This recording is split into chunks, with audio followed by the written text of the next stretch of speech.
স্পষ্টভাবে এটাও ইসলাম বরদাস্ত করে না।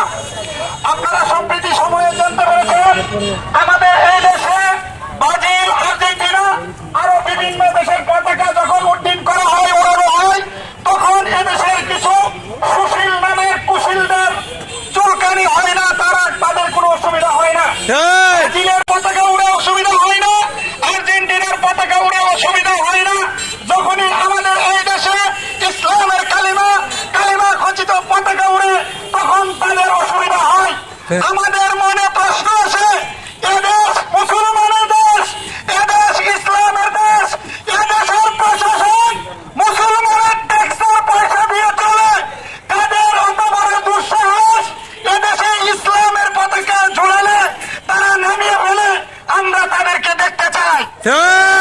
আমরা আরো হুঁশিয়ার করে বলতে চাই, যদি এদেশে ইসলামের পতাকা নামানো হয়, আমরা তাদেরকে জানাতে চাই ইসলামকে দমাতে পারবে না, পতাকা নামাতে পারবে না। একটা নামাবে, আমরা হাজারটা উড়াবো।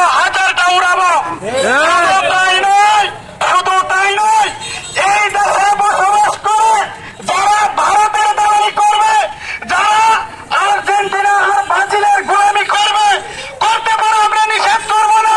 কিন্তু ইসলাম এবং মুসলমানদের পতাকায় হাত দিলে তার হাত আমরা দেহের সাথে রাখবো না। তাই আমাদের বার্তা স্পষ্ট। আপনারা ব্রাজিল করতে পারেন, আর্জেন্টিনা করতে পারেন, যে দল সাপোর্ট করেন করতে পারেন, কিন্তু ভাই আমাদের কথা স্পষ্ট, কালিমার পতাকা এদেশে আছে, থাকবে চিরদিন। যতদিন পর্যন্ত বাংলাদেশ থাকবে, পৃথিবী থাকবে, ততদিন এদেশে কালিমার পতাকা পথ করে উঠতেই থাকবে। বলেই আমি আমার সংক্ষিপ্ত কথা শেষ করছি। ওয়াখিরুদ্দাওয়ানা আলহামদুলিল্লাহ রাব্বিল আলামিন। ربنا آتنا في الدنيا حسنة وفي الآخرة حسنة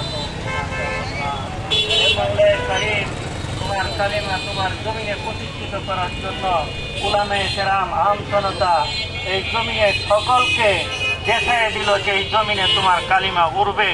যারা এর বিরোধিতা করে তাদের কপালে হেদায়েত থাকে দিয়ে দাও, না থাকে তাদেরকে নরমত ফেরাউনের মতো ধ্বংস করিয়া দাও। এই